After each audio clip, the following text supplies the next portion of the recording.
하나님 말씀 봅니다. 구약성경 욥기서 42장 10절부터 17절까지 기록된 말씀. 욥기서 42장 10절부터 17절. 우리 함께 한 목소리로 합독합니다. 읽어요. 시작. 욥이 그의 친구들을 위하여 기도할 때에 여호와께서 욥의 공경을 돌이키시고 여호와께서 욥에게 이전 모든 소유보다 갑절이나 주신지라. 이에 그의 모든 형제와 자매와 이전에 알던 이들이 다 와서 그의 집에서 그와 함께 음식을 먹고 여호와께서 그에게 내리신 모든 재앙에 관하여 그를 위하여 슬퍼하고 위로하고 각각 게시타 하나씩과 금고리 하나씩을 주었더라. 여호와께서 욥의 말년에 욥에게 처음보다 더 복을 주시니 그가 양 14,000과 낙타 6,000과 소 1,000결이와 암나귀 1,000을 두었고 또 아들 7과 딸 3을 두었으며 그가 첫째 딸은 여미마라 이름하였고 둘째 딸은 그시아라 이름하였고 셋째 딸은 게렌합북이라 이름하였으니 모든 땅에서 욥의 딸들처럼 아리따운 여자가 없었더라. 그들의 아버지가 그들에게 그들의 오라비들처럼 기업을 주었더라.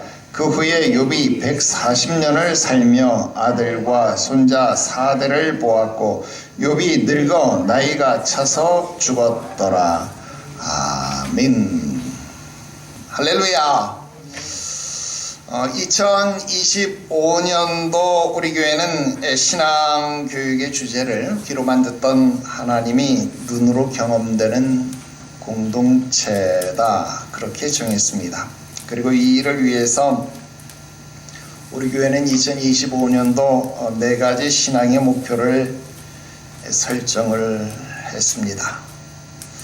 지금 그 신앙의 목표 4가지를 여러분들에게 해설해 드리고 있는데, 지난주까지 그 첫 번째 목표인 하나님을 경험하며 살아가는 신앙 공동체, 그리고 두 번째 하나님을 나누며 성숙하는 신앙 공동체, 그리고 세 번째 목표로서 하나님의 나라를 세워가는 신앙 공동체에 대해서 말씀을 드렸고, 오늘은 그 마지막 4번째 목표로서 하나님과 함께 완성되어 가는 신앙 공동체에 대해서 설명하고 마음을 하나로 모아가려고 합니다. 오늘 이 말씀 역시도 3가지로 풀어서 말씀을 드리려고 합니다. 첫 번째 말씀은요, 하나님과 함께 한다는 것의 진정한 의미가 무엇이냐 하는 것입니다. 여러분, 우리가 신앙생활을 하면서 간과되는 부분이 있다 하는 것입니다. 그게 뭐냐 그랬더니 하나님과 함께 한다 하는 것입니다. 조금 익숙한 성경 용어로 바꿔보면, 얼마 전에 우리가, 얼마 전도 아니죠, 벌써 작년 일이니까요, 성탄절이 지났잖아요. 성탄절에 임마누엘, 우리 그런 이야기 했잖아요. 하나님이 우리와 함께 하신다. 임마누엘, 하나님이 우리와 함께 하신다라는 말입니다.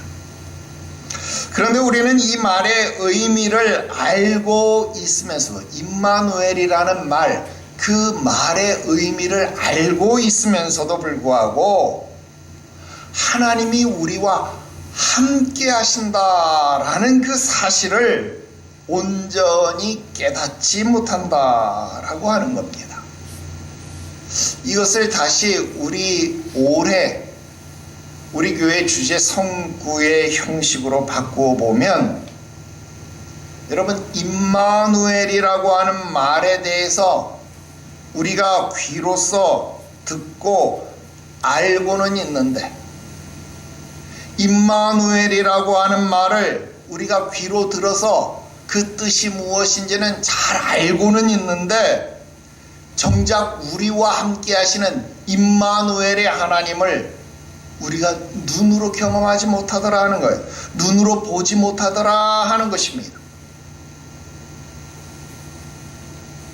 그래서 하나님이 우리와 함께 계신다라는 것을 알고 하나님이 우리와 함께 계신 것처럼 하나님이 우리와 함께 계신 것을 인지하고 인식하며 살아야 되는데, 여러분 오늘날 우리의 삶이 어떻습니까? 마치 우리의 삶을 보니까 하나님이 안 계신 것처럼 산다 이 말이에요. 아닙니까? 눈에 보이지 않은 하나님, 눈에 안 보이는 하나님 정도가 아니라 정말로 하나님이 없는 것처럼, 하나님이 계시지 않는 것처럼 우리는 인생을 살아가더라 하는 것입니다. 여러분 이렇게 바꾸어서 말씀을 드림에도 불구하고 아마도 이 말을 우리가 제대로 이해를 할 수가 없을 겁니다. 우리가 아직 욥기서를 다 공부하지 다 공부가 아니라 아직 하나도 공부하지 않았는데 지금 42장에 기록된 말씀, 그러니까 내가 전에는 하나님을 귀로만 들었는데 이제 눈으로 보는 것 같습니다. 이 말씀을 이해하라? 그러면 어려운 말이죠. 이해할 수 없는 말이 될 것입니다. 그래서 사실 오늘 우리가 이 주제를 설명한다라고 하는 것이 어쩌면 정말로 어려울 것입니다. 그래서 성경을 떠나서 우리의 삶의 이야기로 한 번 더 바꾸어서 한 번 더 낮춰서 이야기를 해보려고 합니다. 여러분 우리는 가족과 함께 한다라고 생각을 합니다. 결혼을 했습니다. 자식을 낳았습니다. 부부가 함께 한다라고 생각을 하죠. 또 부모와 자녀가 함께 한다라고 생각을 합니다. 왜? 같이 잠을 자고 마주보고 식사를 하고 있습니다. 그래서 우리는 한 번도 따로 떨어져 있다라는 생각을 하지 않는다라는 것입니다. 그러면 항상 같이 있는 존재로 인지하면서 살아야 되는데, 인식하면서 살아야 되는데, 왜 우리 인생에서 혹한 혼자라는 느낌을 받는 것일까요? 또 왜 사람은 외로움을 느끼는 것일까요?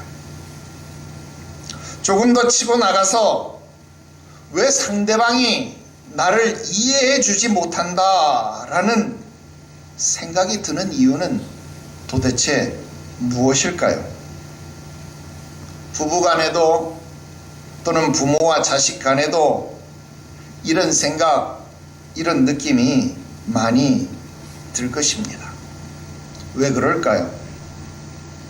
부부는 서로에게, 또 부모와 자식도 서로에게 이런 생각들을 가지고 있다라는 거예요.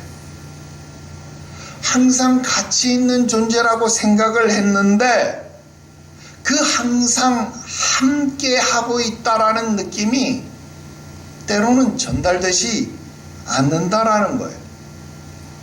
그 항상 함께 있다라는 느낌이 내 삶 속에 인지되지 못한다라는 것입니다. 어떨 때 인지되지 못할까요?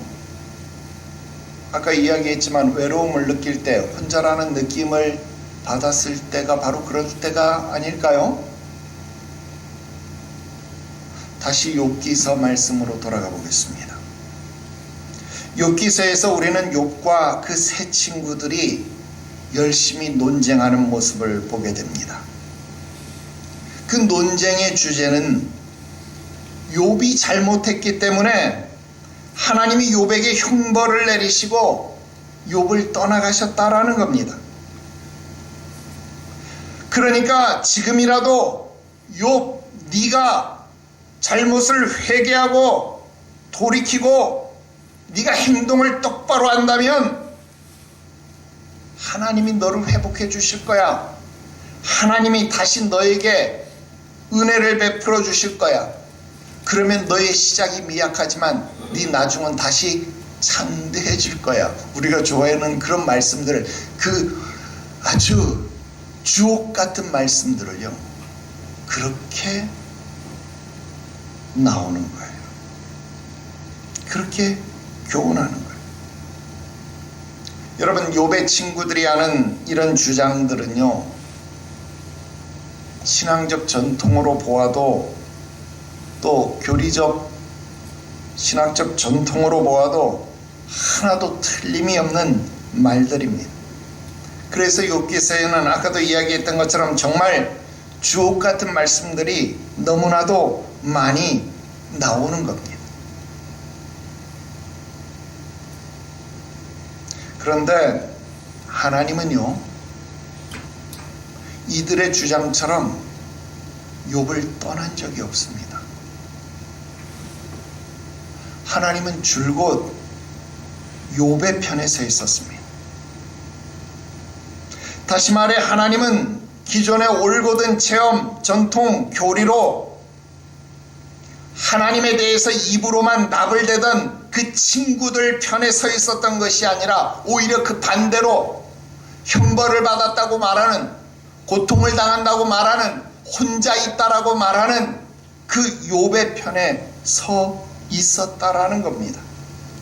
항상 욥과 함께 있었다라는 겁니다.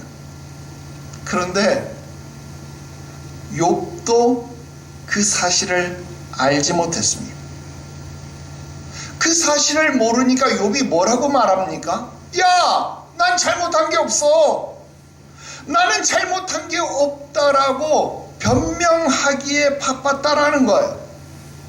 친구들이 자기를 정죄할 때마다 야, 난 그런 잘못한 적이 없어, 변명하기에 바빴다는 겁니다.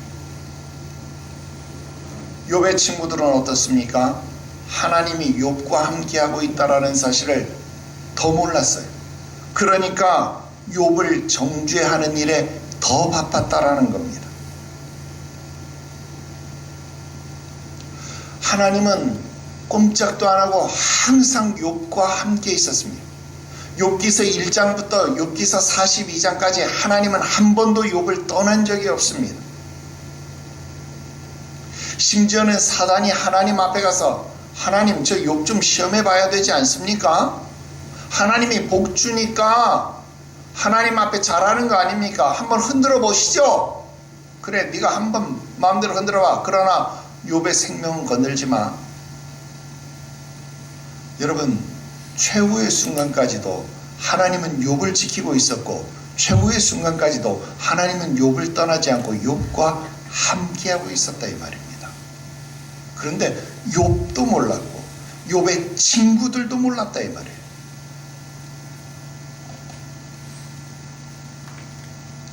하나님은 어떤 분이십니까? 성경을 보면 욥의 친구들처럼 관습적이고 형식적인 신앙을 오히려 배격하시고 욥처럼 온몸을 던져 부르짖는 기도를 응답하시는 분 아닙니까? 시편 51편 17절에 하나님이 구하시는 제사는 상한 심령이라, 하나님이여 상하고 통회하는 마음을 주께서 멸시치 아니하시리이다.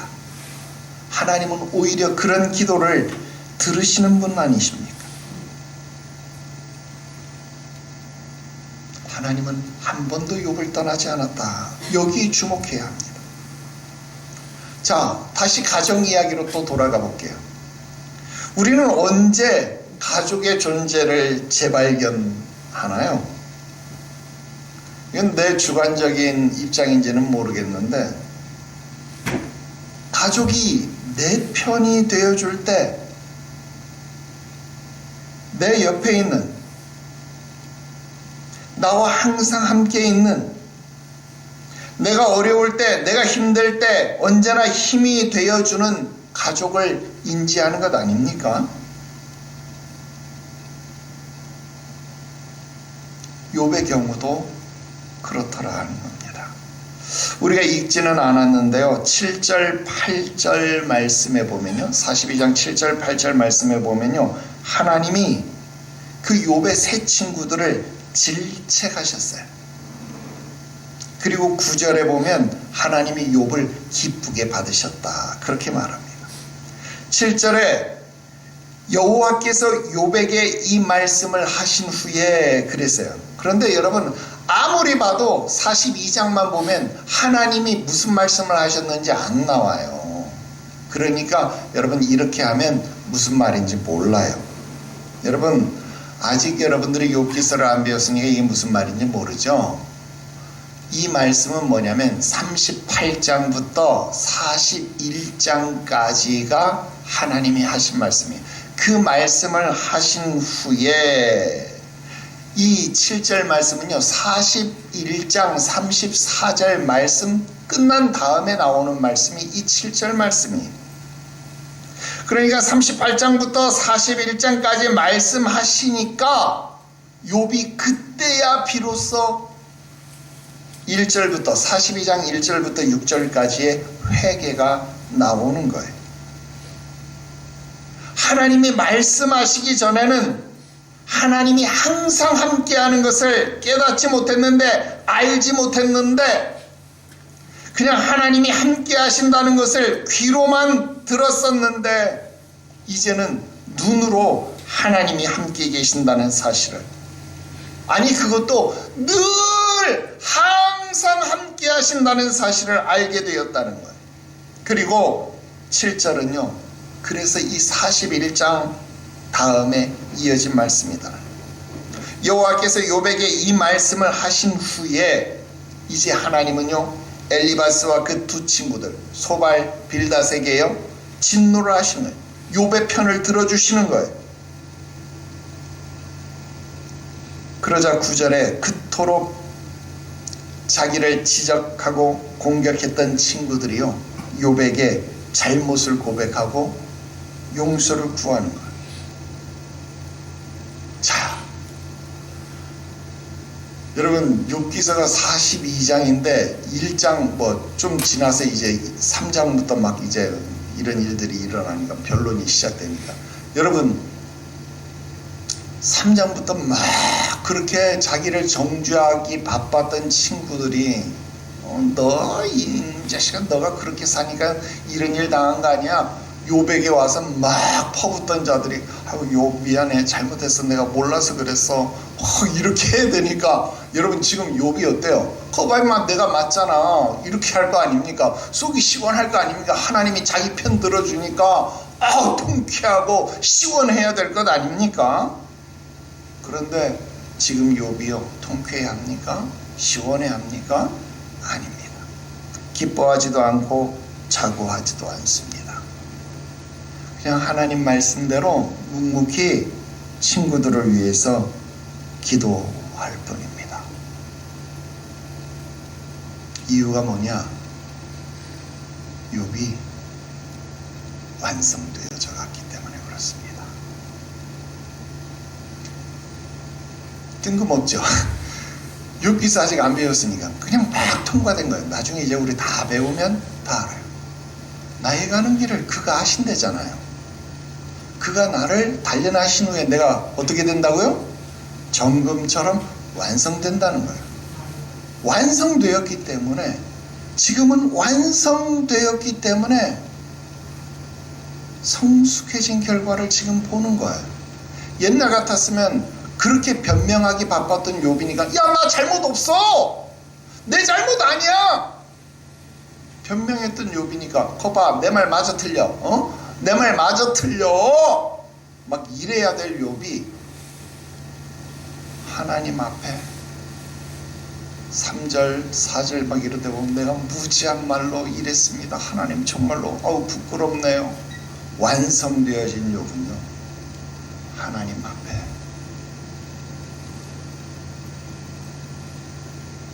낮아지죠. 겸손해지죠. 그래서 하나님이 자기 편을 들어주는데 통쾌하지도 시원하지도 않고 오히려 부끄러움으로 하나님의 명령을 순응해서 그들을 위해서 지금 어떻게 합니까? 오히려 사명자로 그들을 위해서 중보해서 기도하는 거예요.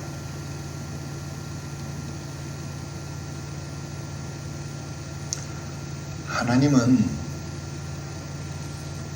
우리를 떠나신 적이 없습니다.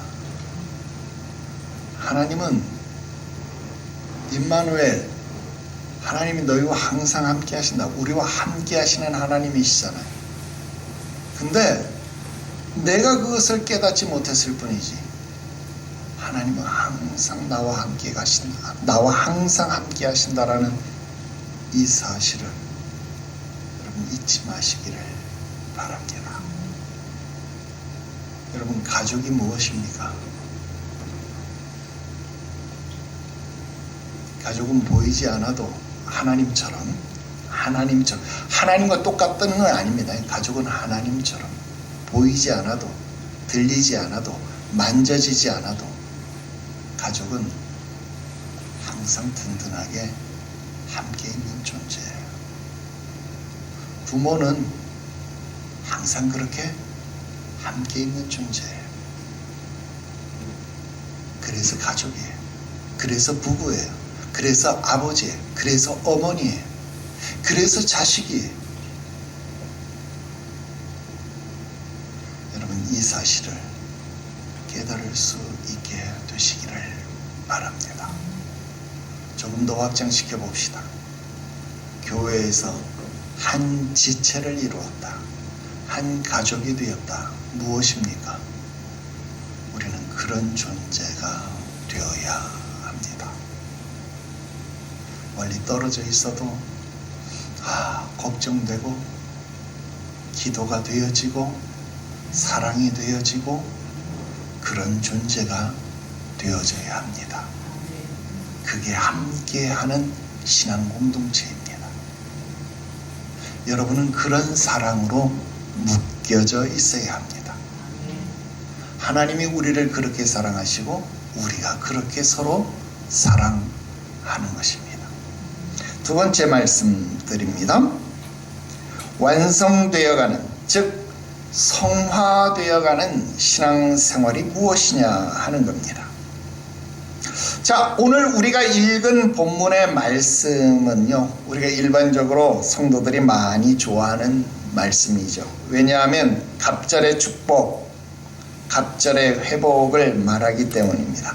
물론 이 부분도 우리가 나중에 아주 중요하게 공부를 다시 하게 될 겁니다. 우선 아주 짧게 중요한 것 하나만 말씀드리고 넘어가자라고 한다면, 여러분, 삶의 공경, 어려운 부분에서, 공경에서 회복되는 첫 번째 단계가 뭐냐?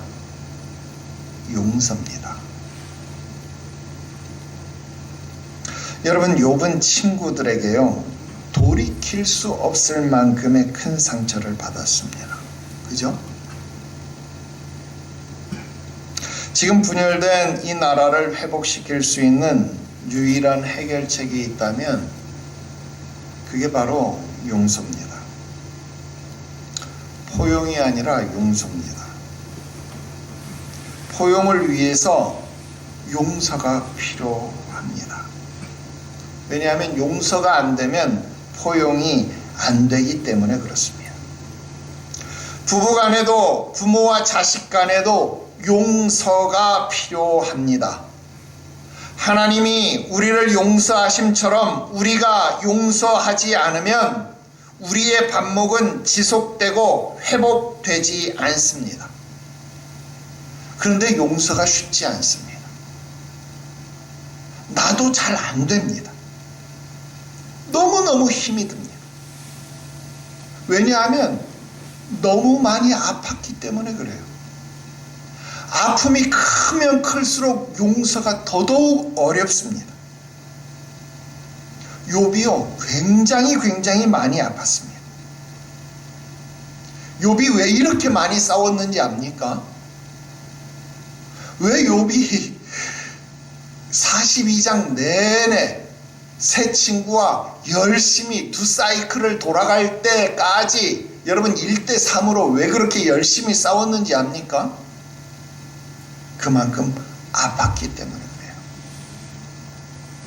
이들이 나중에 우리 공부할 때 이야기하겠습니다. 이들이 찌르는 말이요, 보통 찌르는 말이 아닙니다.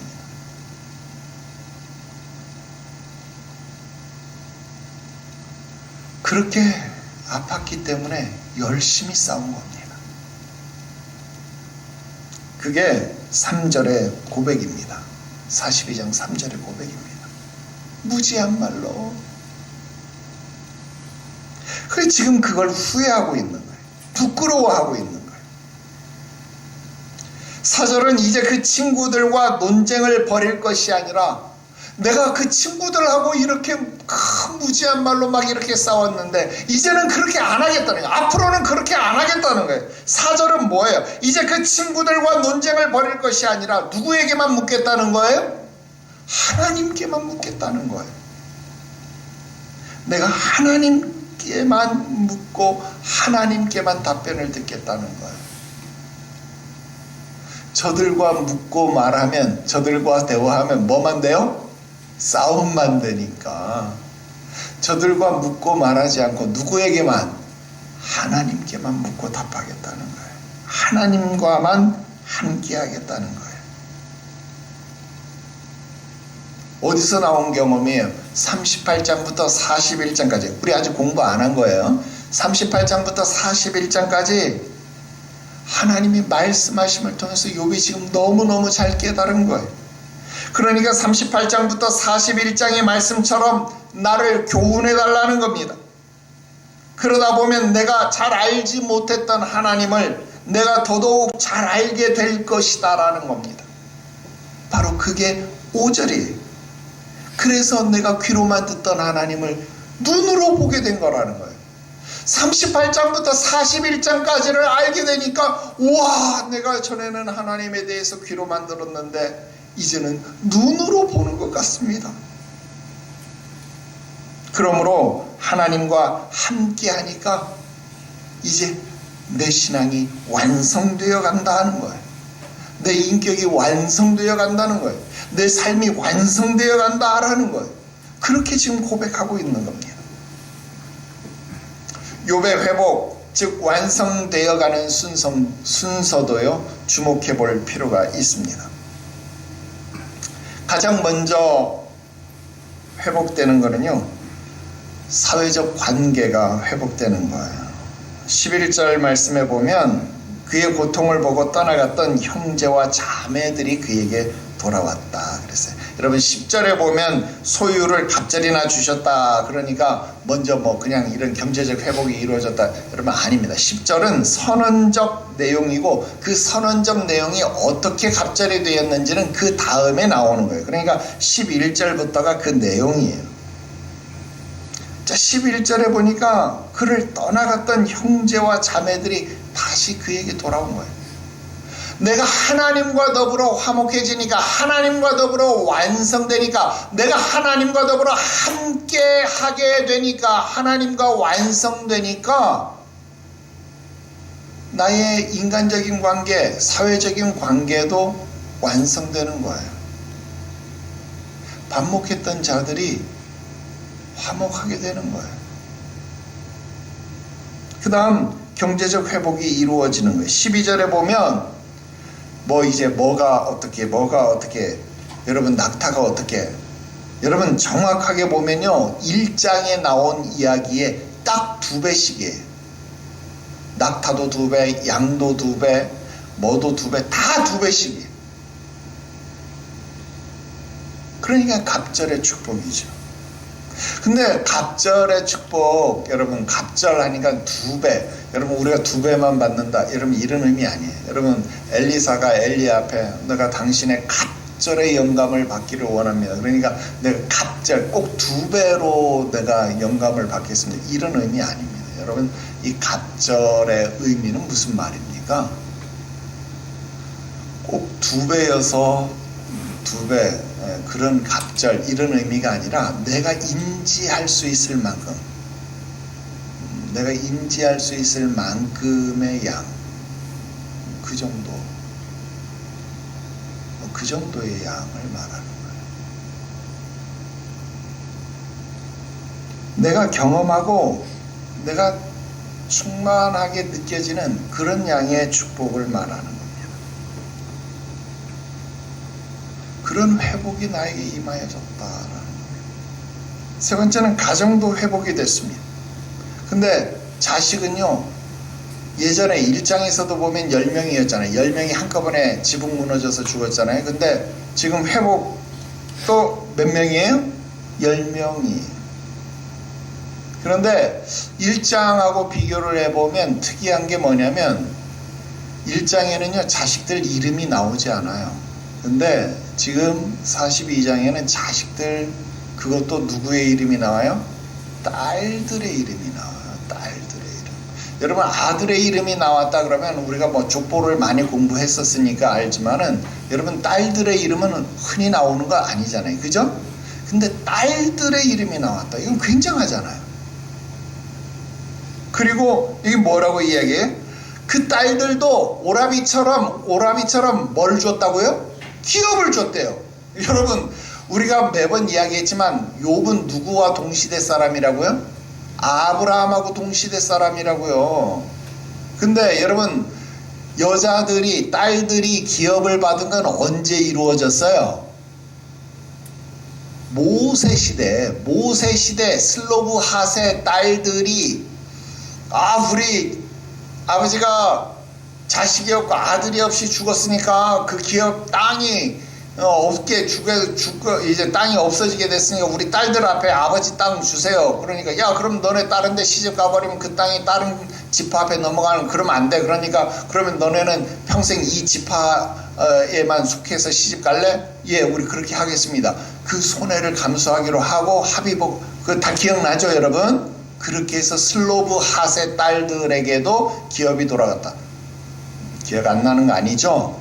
여러분, 모세 시대에 가서야 여러분 여인들에게 기업이 돌아갔다 이 말이에요. 그런데 여러분, 욥은 아브라함, 그러니까 한 몇 대에 4대나 앞섰던 아브라함에게 있어서 아브라함 때 동시대 사람이었는데도 불구하고 그때 이미 딸들에게 기업을 줬다니까 여러분, 성각자도 이런 성각자가 없는 것 아닙니까? 대단한 거잖아요.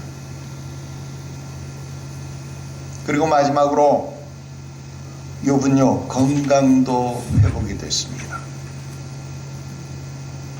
여러분, 그것도 장수의 복을 누리다가 죽었다, 그렇게 이야기했어요.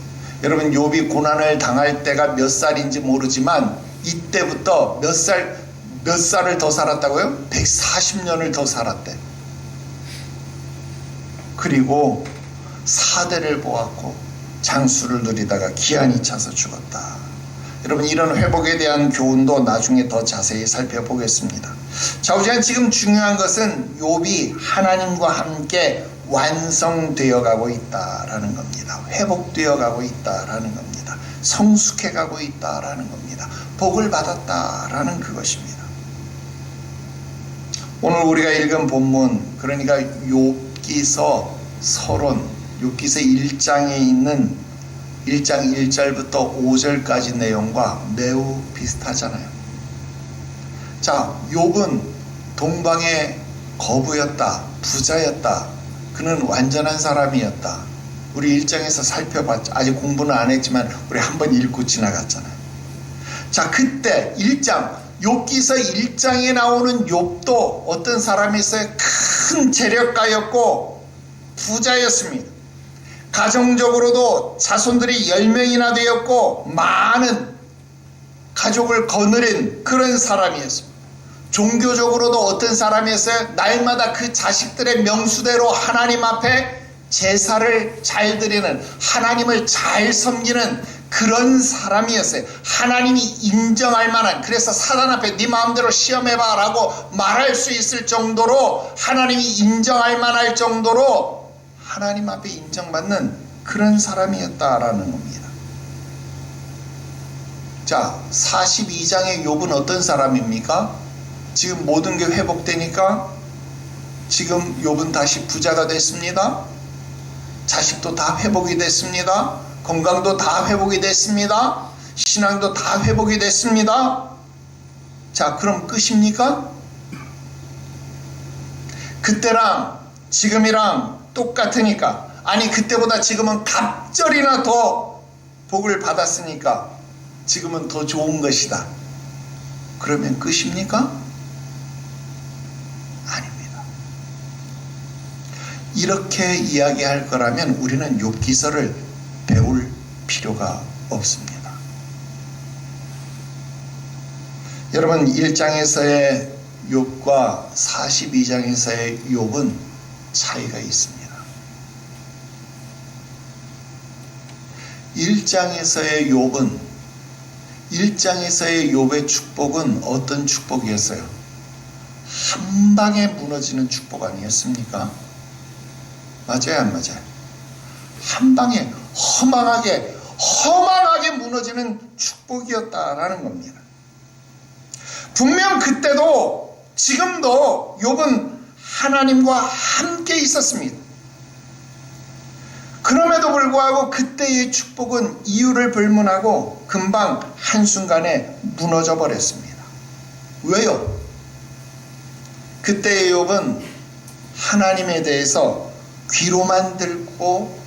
귀로만 들어서 아는 하나님을 경험했습니다. 그가 살고 있는 삶의 울타리들은 그냥 인위적이고 관습적인 것에 불과했습니다. 그러니까 언제든지 허물어질 수 있는 울타리들이었어요. 날마다 자식들을 위해서 제사를 드리는 것, 마치 여러분들이 신앙생활을 하는 것처럼 보험적 성격으로, 아이고 저들이 죄를 지을까, 하나님 앞에 범죄할까,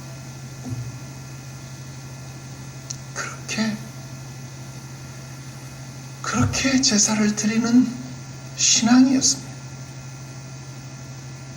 그러나 42장에서의 욥의 축복은요, 달랐습니다. 고통을 통해서 단련되어진 축복입니다. 귀로만 들어서 알고 있던 하나님이 고통을 통해서 삶의 현장 가운데서 직접 눈으로 경험되는 하나님으로 체험되었다라는 겁니다. 그래서 하나님에 대한 신앙이 인위적이고 간습적인 그런 신앙이 아니라 도가니와 풀무불을 지나면서 정금처럼 재련되었다라는 겁니다. 이제 하나님과 자신의 관계를 방해했던 모든 울타리들을 제거해 나갔습니다. 욥은 인생의 주된 과제가 되었던 그런 울타리들, 경제나 건강이나 명예나 자녀나 이런 것들이 다 무너져 내렸고 하나님과 더불어서 다시 재건되어져 나갔습니다. 그것은 삶을 위한 깨달음을 터득했기 때문에 그렇습니다. 그 삶을 위한 깨달음이 무엇이었습니까? 바로 하나님을 향한 관계를 회복한 것이 하나님의 은총으로 살게 된다라는 것이었습니다. 여러분, 욥기서가 42장이나 됩니다. 다 공부하지 못한 상태에서 이 욥기서 42장 결론 부분만 이렇게 떼놓고 여러분들에게 설명을 하느라 아마 여러분들에게 좀 어려울 수도 있을 것 같습니다.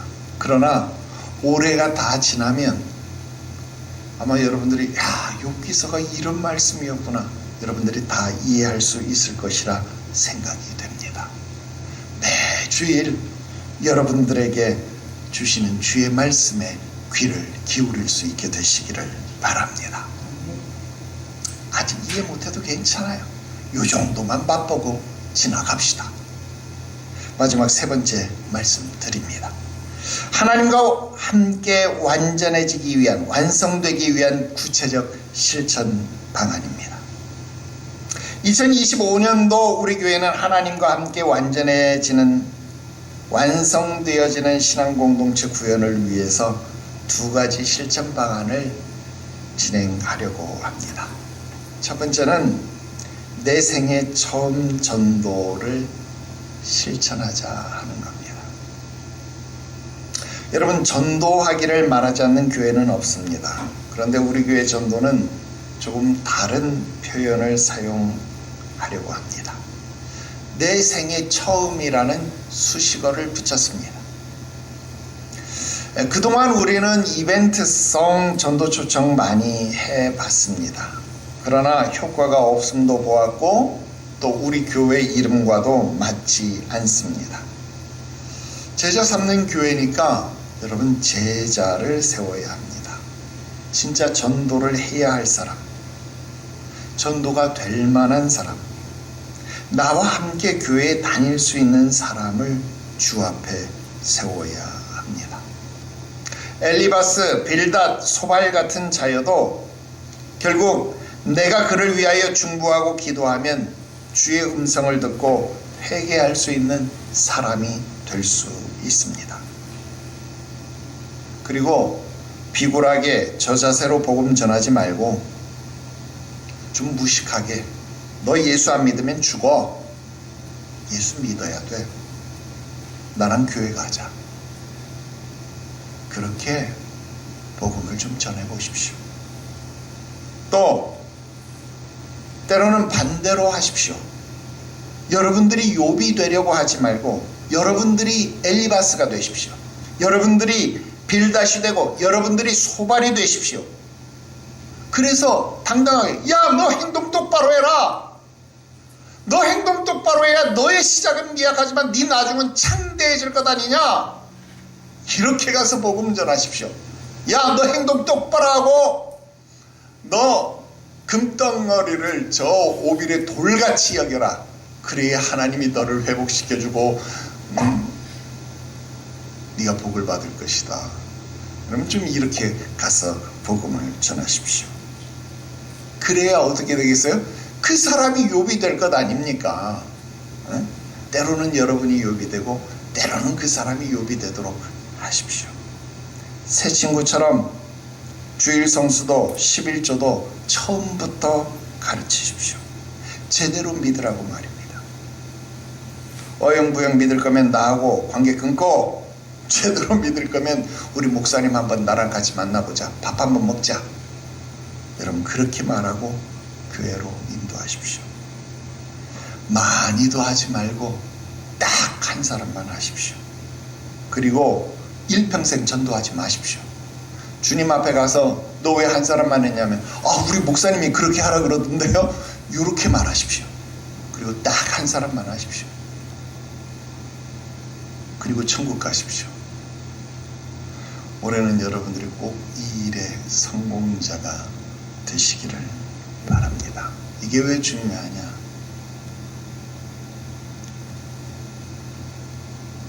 하나님의 함께 하심을 경험할 수 있을 뿐만 아니라 내가 누군가에게 함께가 되어질 수 있기 때문에 중요합니다. 두 번째 말씀드립니다. 세대 통합 캠프 또는 통합 캠프입니다. 여러분, 이 프로그램도 우리가 지속적으로 진행은 합니다만 조금 더 열매를 보았으면 합니다. 캠핑이어도 좋고 등반이어도 좋고 여행이어도 좋고 운동이어도 좋고 뭐든지 좋습니다. 가족, 세대 뭐든 좋습니다. 함께 어우러지는 것이면 뭐든 좋습니다. 지금 작년보는요, 작년에 이어서 이게 조금 되고 있습니다. 가족별도 좋고 다 좋습니다. 올해는 청년부에서도 이 일이 조금 일어났으면 좋겠습니다. 한 번이라도 좋습니다. 뭔가 쿵짝이 되는 일들을 올해는 한번 만들어냈으면 좋겠습니다. 한 번이 어렵지요. 한 번이 되면 두 번도 되고 세 번도 되는 겁니다. 그래서 올해는 자우전 통합 캠프라는 이름을 걸고 뭐든지 만들어내는 한 해가 되시기를, 비빔밥을 만들어내는 한 해가 되시기를, 함께를 만들어내는 한 해가 되시기를 주 예수의 이름으로 축원합니다. 결론입니다. 하나님과 함께 완성되어가는 신앙 공동체도 별반 다르지 않습니다. 나는 너에게, 너는 나에게 다가와 의미 있는 존재가 되었다. 김춘수님의 꽃이라는 시를 빌려와서 여러분들에게 한번 묻고 싶습니다. 하나님은 여러분들에게 어떤 의미의 존재이신가요? 반대로 여러분은 하나님에게 어떤 존재로 평가될까요?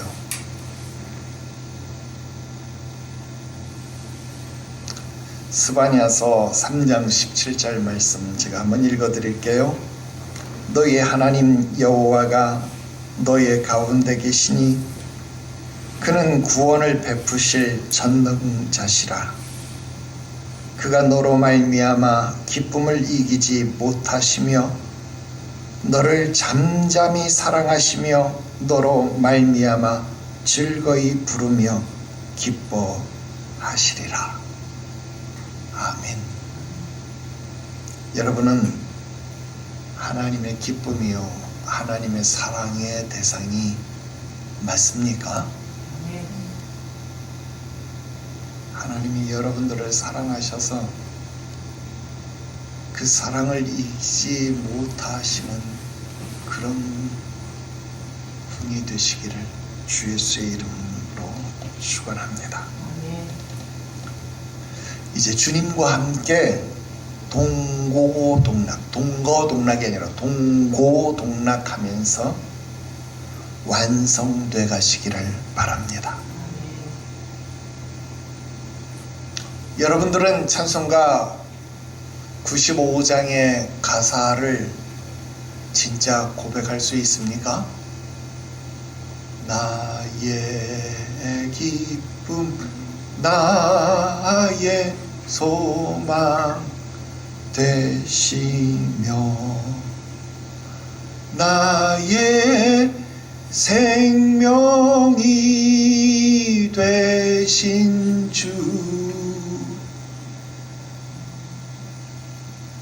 정말 그렇게 부르는 주님이 되십니까?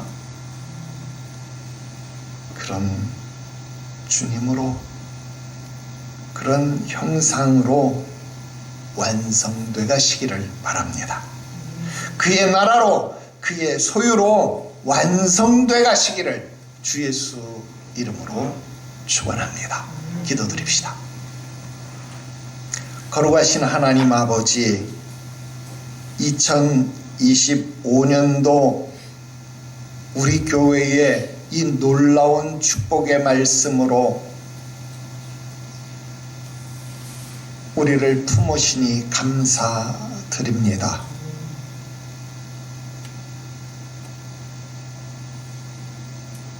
귀로만 듣던 하나님, 눈으로 경험하고 찬송하고 간증할 수 있도록 하나님 우리에게 말씀하여 주시옵소서. 우리의 마음이 둔감하여서 우리와 늘 함께 계시는 주님을 깨닫지 못하였습니다. 주님을 외롭게 하였습니다. 용서하여 주시옵소서. 2025년도 우리가 주를 기쁘시게 하는 자 되게 하시옵소서. 주와 함께 하는 자 되게 하시옵소서. 주 안에서 완성되어가는 우리가 되게 하셔서 우리 교회, 우리 가정, 우리 자녀를 주의 형상으로 완성시켜 주시옵소서. 거룩하신 구주 예수님의 이름으로 기도드리옵나이다. 아멘.